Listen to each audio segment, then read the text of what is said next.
안녕하십니까. 중고등부 교사로 섬기고 있는 여정호라고 합니다.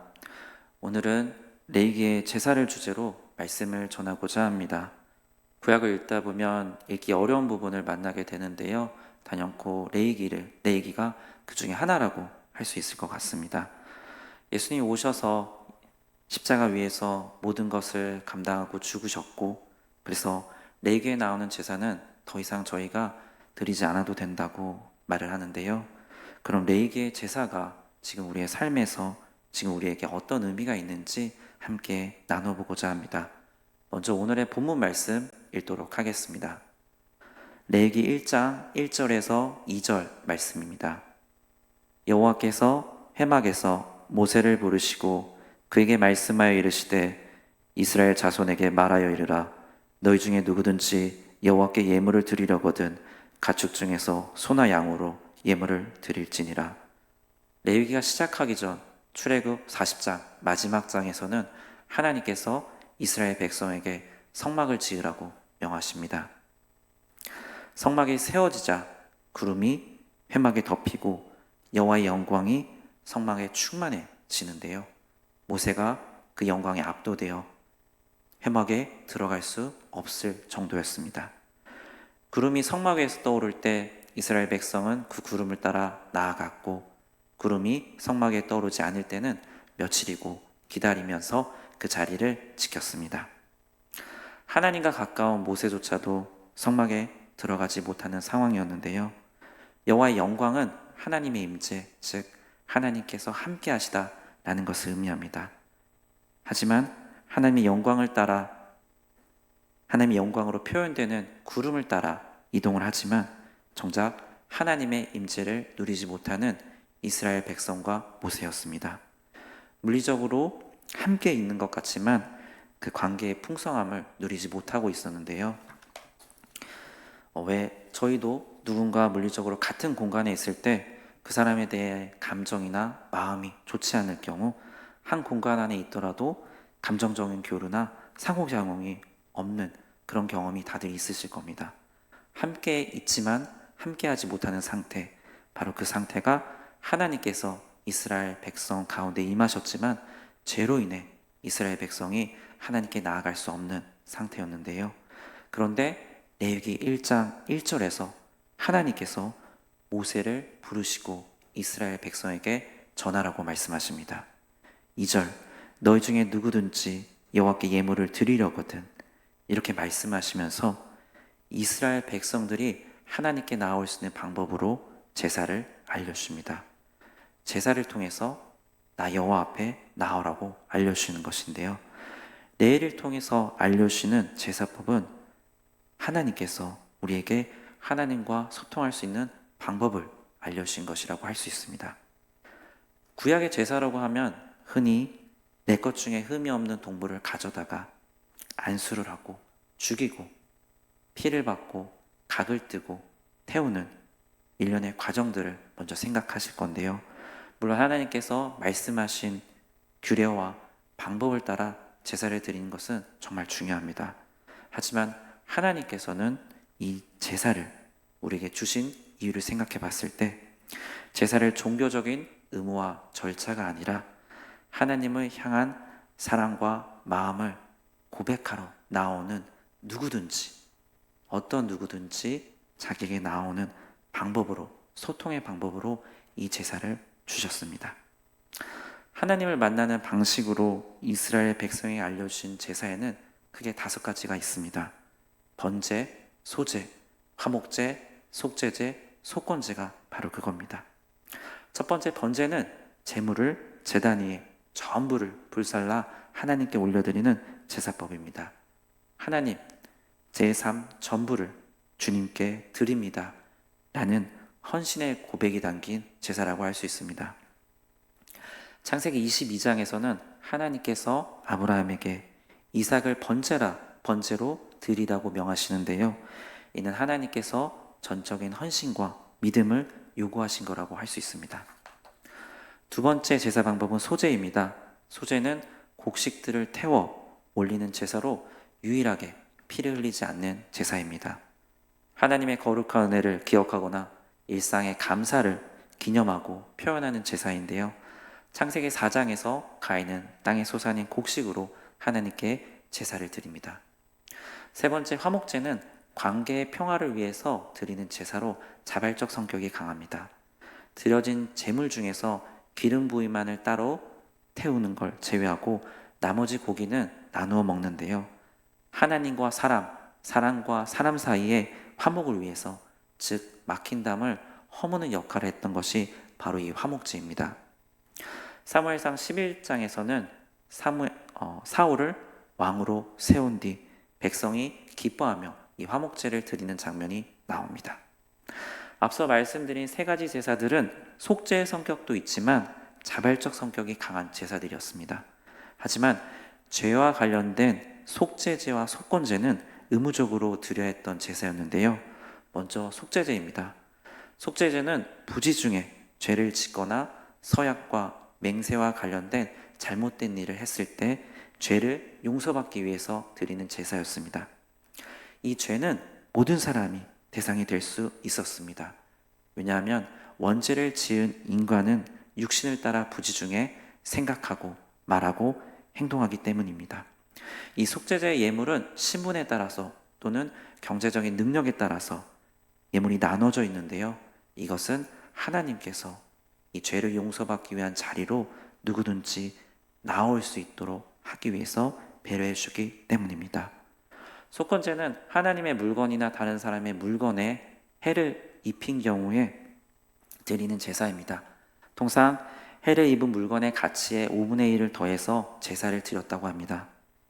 이상 레위기의 5가지 제사를 살펴봤는데 지금 저희들에게는 딱딱하고 생소하실 겁니다. 왜냐하면 우리는 더는 구약의 제사를 드리지 않고 있기 때문입니다. 하나님이신 예수님께서 이 땅에 인간의 몸으로 오셔서 십자가 위에서 5가지 제사를 모두 완성해 주셨기 때문에 더 이상 제사를 드릴 필요가 없어진 것입니다. 전적 헌신을 의미하는 번제는 예수님께서 십자가에서 자기 생명을 전부 내어주심으로써 완성하셨습니다. 소제는 일상의 감사를 가능케 하시는 양식을 주시는 분께서 이 땅 가운데 생명의 떡으로 찢기심으로 완성하셨습니다. 십자가로 막힌 담을 허무셨기 때문에 화목제를 완성하셨고요. 예수님께서 우리 죄를 대신 짊어지시고 죽으셨기 때문에 속죄제가 완성되었습니다. 그리고 마귀로부터 우리의 죄값을 생명으로 목숨으로 치으심으로 속건제가 완성되었습니다.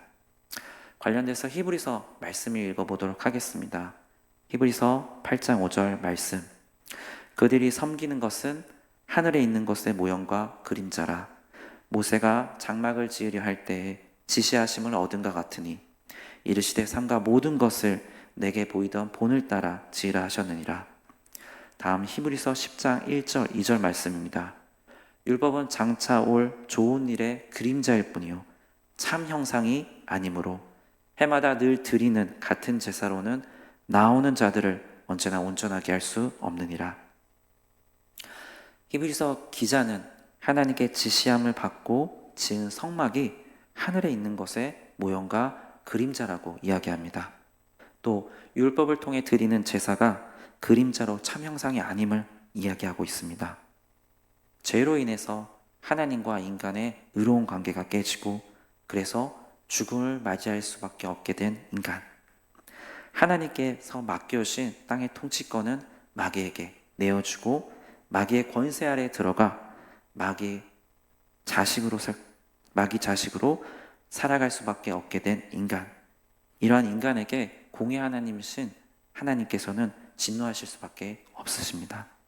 그 진노와 심판을 면하고 더 나아가 다시 하나님과의 관계를 회복시킬 수 있는 방법으로 주신 것이 바로 제사입니다. 하지만 죄가 있는 인간은 완전한 흠없는 제물을 하나님께 드릴 수 없었고 마귀의 권세로 더 빠져나올 능력이 없었습니다. 따라서 하나님 자신이 인간으로 이 땅 가운데 오셔서 완전한 희생제사를 드리심으로 마귀를 멸하시고 인간들을 구원하실 것을 모형한 것이 바로 하나님께서 주신 제사라고 할 수 있습니다. 여기서 주의할 것은 하나님께서 제사를 인간에게 주셨다고 해서 제사를 드려서 구원을 받는 것은 아닙니다. 구원은 오직 예수 그리스도를 믿는 믿음으로 구원받을 수 있습니다. 구약의 사람들은 앞으로 오실 예수님을 믿는 믿음으로 구원받았는데 가인과 아벨의 제사를 통해 알 수 있습니다. 성경에 처음 등장하는 제사는 가인과 아벨의 제사입니다. 창세기 4장에서 아벨과 그의 제물은 하나님께서 받으시지만 가인과 그의 제물은 하나님께서 받지 아니하셨습니다. 이를 히브리서 11장에서는 믿음으로 아벨은 가인보다 더 나은 제사를 드렸다고 이야기합니다. 하나님께서는 아벨이 믿음으로 드린 제물을 기꺼이 받으시고 그를 의로운 사람으로 인정해 주십니다. 창세기 3장 15절에서 선악과를 먹은 아담과 하와에게 하나님께서 여자의 후손이 뱀의 머리를 상하게 할 것이다 라는 원복음을 선포하시는데요. 아담과 하와는 자녀였던 가인과 아벨에게 이 원복음을 가르쳐 줬을 것입니다.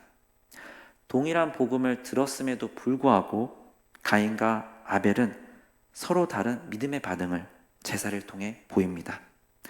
창세기 4장에서 가인의 예물은 땅의 소산으로밖에 표현되는 데 반해 아벨의 예물은 양의 첫 새끼와 기름으로 표현됩니다. 그리고 말씀을 통해 예물뿐만 아니고 하나님께서 예배자도 함께 받으심을 알 수 있는데요. 결국에는 제사가 중요한 것이 아니라 예물을 준비하는 예배자의 믿음이 중요하다라는 것을 알 수 있습니다. 여자의 후손이 뱀의 머리를 상하게 할 것이다 라는 이 원복음에 대한 믿음은 예수께서 육신의 몸으로 오셔서 죽은 자 가운데서 부활하심으로 마귀를 멸하실 것을 미리 보게 하시는 것이기 때문에 그 믿음으로 말미암아 제사를 통해 하나님께 나아갈 수가 있습니다. 그 제사를 드리는 제사자와 예물이 하나님께 기쁘게 받을 수 있게 되는 것입니다. 농사를 짓던 가인이 나를 구원해 주는 것은 앞으로 오실 예수가 아니라 일상의 삶에서 수확하는 땅의 소산, 즉 곡식이라고 생각한다면 제사는 하나님께 드리는 종교적 의무와 절차에 불과했을 것입니다. 반대로 내가 키우는 동물이 아니라 앞으로 오실 예수가 나를 구원해 줄 것이다 라는 믿음을 갖고 있다면 정성스러운 예물을 준비한 아벨을 하나님께서 받아주셨다고 할 수 있습니다. 가인과 아벨의 제사에서 예수님이 드러나듯이 성경에 나타난 모든 제사에는 예수님을 가리킵니다. 창세기 22장에서는 하나님께서는 아브라함에게 독자 이삭을 번제로 드리라고 얘기를 하는데요. 앞서 번제는 전부를 불에 태워 드리는 제사라고 말씀드렸습니다. 히브리서 11장에서는 아브라함이 믿음으로 이삭을 드렸다고 이야기합니다. 아브라함은 능히 하나님께서 이삭을 죽은 자 가운데서 살리심을 믿고 이러한 번제를 선택합니다. 결국 아브라함의 믿음은 인정을 받고 아들 이삭 대신에 하나님께서 미리 예비하신 순양으로 번제를 드립니다. 2000년 후에 하나님께서는 순양뿐 아니라 완전한 제물 되시는 예수 그리스도를 준비하셨고 예수님은 십자가 위에서 죽으시고 3일 만에 부활하셨습니다. 아브라함의 제사는 예수님의 십자가 위에서 완전한 제사를 알려줍니다. 이렇게 구약에서 하나님께서 선포하셨던 원복음의 여자의 후손으로 오실 예수님을 믿음을 통해 제사로 하나님 앞에 나아갈 수 있었던 것입니다. 성막에 임한 하나님께서 함께 있지만 함께 할 수 없는 이스라엘 백성들에게 주신 것이 바로 제사라고 말씀드렸는데요. 하나님이 사랑과 함께 거하시면서 인간을 만나주시고 말씀하시고 제사를 받으시고 용서하는 곳이 바로 그 성막입니다.